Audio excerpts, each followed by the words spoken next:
आइए दोस्तों, Iran Israel जंग से जुड़ी आज की 10 बड़ी खबरें देखते हैं। देखिए, पहली खबर, ईरान ने इजराइल पर बैलिस्टिक मिसाइल से हमला किया, अमेरिकी दूतावास भी डैमेज हुआ। खार्ग आइलैंड पर अमेरिकी हमले के बाद भी ऑयल लोडिंग जारी है। आज अमेरिका इजराइल जंग को 16 दिन हो चुके हैं और 16वें दिन भी जंग के हालात काफी गंभीर चल रहे हैं। इस बीच एक बड़ी खबर यह है कि यूएई में एक भारतीय जहाज में तेल भरते वक्त भी हमला हुआ और इस हमले के बाद भारत सरकार का भी बयान सामने आ रहा। इंडियन गवर्नमेंट बोली कि हमारा स्टाफ सुरक्षित है। शिप भी रवाना हो चुका है। इजराइल पर ईरान का मिसाइल अटैक देखने को मिला। ईरान इजराइल जंग की वजह से जहाजों को खाड़ी देशों से ऑयल लाने में दिक्कत हो रही है और भारत के पेट्रोलियम और प्राकृतिक गैस मंत्रालय के मुताबिक अभी बीते शनिवार को यूएई के फुजेराह ऑयल टर्मिनल पर भी हमला हुआ था और इस दौरान वहां भारतीय झंडे वाला एक जहाज जग लाड़की वहां तेल से भर रहा था। इस जहाज का नाम है ये जग लाड़की। लेकिन अच्छी बात यह रही कि इस हमले के बावजूद जहाज पर मौजूद सभी भारतीय स्टाफ सुरक्षित हैं। जहाज ने लगभग 80,800 metric tonne crude oil load किया और अब सुरक्षित रूप से भारत की ओर भी रवाना हो चुका है। अमेरिका, इजराइल और ईरान जंग में अब तक लगभग 2,500 लोगों की मौतें हो चुकी हैं। ईरान की तरफ से कई देशों पर हमला किया जा रहा है। ये हमले से जुड़ी कुछ तस्वीरें आप देख सकते हैं। देखिए, ईरान के इस्फहान पर आज रविवार को इजराइल और अमेरिका के हमलों में 15 लोगों की और मौतें हो गई। वहीं इधर अमेरिकी सेना के सेंट्रल कमांड ने शनिवार को ईरान के खार्ग आइलैंड पर हमले का एक फुटेज भी जारी किया और ये देखिए, ईरान ने आज रविवार को मिडिल ईस्ट में अमेरिका और इजराइल के कई ठिकानों को निशाना बनाकर ड्रोन अटैक भी किया। ये ड्रोन फुटेज की तस्वीरें भी आ रही हैं। वहीं इन जंगी हालातों के बीच हमारे देश में एलपीजी गैस सिलेंडर की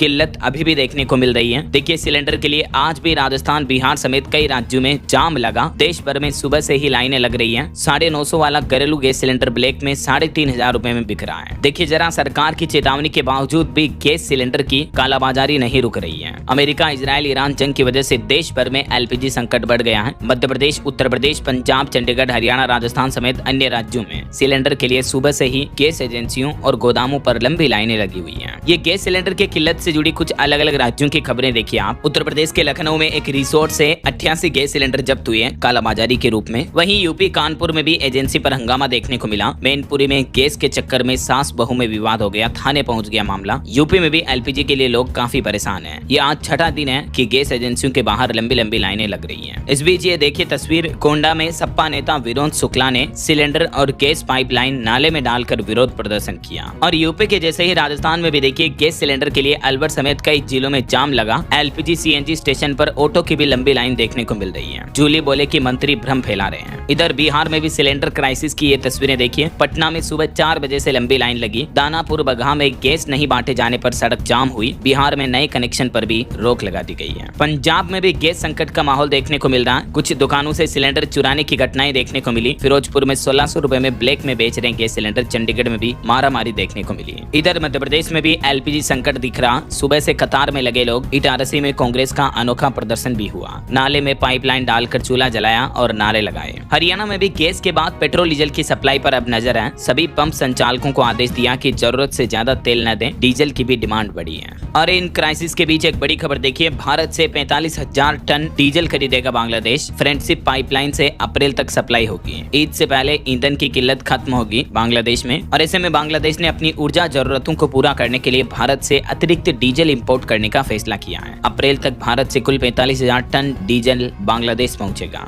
इनमें से 5,000 टन की पहली खेप पहुंच चुकी है। बाकी अगली खेप 18-19 मार्च को पहुंचेगी। ऐसा और भारत के लिए तो एक अच्छी खबर है। दावा किया जा रहा है कि ईरान 2 भारतीय गैस टैंकरों को होर्मुज से गुजरने देगा जो ऑलरेडी वहां से निकल चुके हैं। तो 1-2 दिन में वो भारत आ जाएंगे तो इससे भारत में जो पेट्रोल डीजल की सप्लाई तो बढ़ जाएगी। ऐसा वहीं एक बड़ी चौंकाने वाली रिपोर्ट देखिए दोस्तों, जंग के हालातों की वजह से लेबनान में 2 लाख बच्चे बेघर हो गए हैं। दुबई में पर्यटकों की कमी देखने को मिल रही है। रेस्तरां, कैफे में कुर्सियां खाली पड़ी हैं। ये कुछ फोटोज आपको दिखाता हूँ, देखिए जरा। ये सीरिया के कमसिली में खुले मैदान में गिरी एक मिसाइल पर एक लड़का चढ़ने की कोशिश कर रहा है क्योंकि ये मिसाइल जमीन में धंस गई। इतनी खतरनाक तरीके से मिसाइल गिरी, देख सकते हैं आप। और ये लेबनान के बेरूत में 11 मार्च को एक स्टेडियम को आश्रय स्थल में बदल दिया गया। और ये 12 मार्च की तस्वीरें हैं। बेरूत में इजरायली हमले के बाद धुआं उड़ता नजर आ रहा और हमलों के कारण सड़क पर सहमी खड़ी 2 बच्चियां। वहीं इजरायली हमले के बाद लेबनान के बेरूत में भी सड़क पर बैठा हुआ ये बच्चा आप देख सकते हैं। 2 लाख बच्चे बच्ची अपने घर से बेघर हैं। अभी लेबनान में इतने गंभीर हालात चल रहे हैं। ये मासूम बच्चों की तस्वीरें देखकर दिल भावुक हो जाता है। और ये दुबई के मार्केट की तस्वीरें आप देख सकते हैं। खाली पड़े हैं बाजार, दुकानदार भी सोता नजर आ रहा है। पर्यटक, टूरिस्ट वगैरह कहीं है ही नहीं। बिल्लियां घूम रही है, देख सकते हैं आप। ये अलसिफ बाजार के एक कैफे में भी सारी कुर्सियां खाली पड़ी। एक ग्राहक बैठा हुआ दिखाई दिया। और ये दुबई में बुर्ज अल अरब और जुमेराह मार्सा अल अरब होटलों के आगे भी खाली जगह नजर आई। और ये दुबई मॉल की तस्वीर देखिए, बहुत कम लोग यहाँ घूमते नजर आ रहे हैं, जहाँ हर टाइम भीड़ रहती है। और ये तस्वीरें उत्तरी इजराइल और दक्षिणी लेबनान की सीमा के पास उड़ान भरते समय एक इजरायली हेलीकॉप्टर ने भी मिसाइल फायर की है। इजराइल पर हमले के बाद ईरानी मिसाइल के टुकड़े एक खुले मैदान में गिरे नजर आए। और ये दुबई से भाग रहे ब्रिटेन के नागरिक लंदन में अपने घरों की तलाश कर रहे हैं। लेबनान में हमलों के बाद कई परिवार विस्थापित हो गए, सड़कों पर बिस्तर बिछाकर लिटरली सड़कों पर रह रहे हैं, देख सकते हैं आप। और ये युद्ध के तबाही की कुछ तस्वीरें देखिए आप। बड़ी बड़ी बिल्डिंग्स ढह चुकी हैं, तहस नहस हो गए हैं चारों तरफ। जब भी युद्ध होता है दोस्तों तो मानव जाति को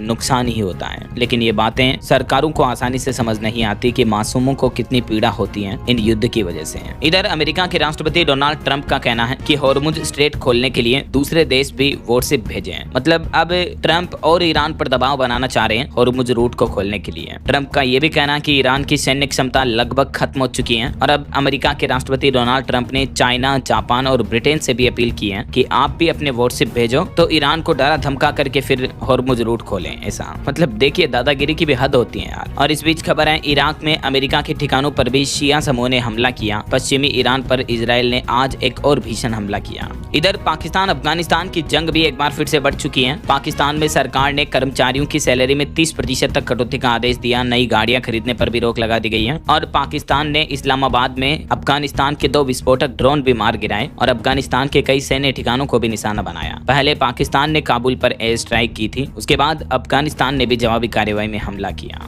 और अंतर्राष्ट्रीय न्यूज पर एक और बड़ी खबर देखिए, आज एक बड़ी दुर्घटना हो गई। नेपाल में भारतीय तीर्थ यात्रियों की बस खाई में गिर गई, जिसमें 7 लोगों की मौत हो गई, 7 लोग गंभीर रूप से घायल हो गए। ये भारतीय तीर्थ यात्री मनोकामना मंदिर से दर्शन करके लौट रहे थे, उसी समय यह हादसा हुआ। तो ये दोस्तों युद्ध के गंभीर हालात चल रहे हैं। हम उम्मीद करते हैं, ईश्वर से प्रार्थना करते हैं कि ये जंग जल्द से जल्द खत्म हो जाए, ताकि मासूम लोगों को कम से कम अपने जीवन में पीड़ा ना झेलनी पड़े। तो दोस्तों, युद्ध से पीड़ित बेगुनाह लोगों के लिए 2 शब्द आप भी इस वीडियो के नीचे कमेंट बॉक्स में जरूर लिखिएगा। और बाकी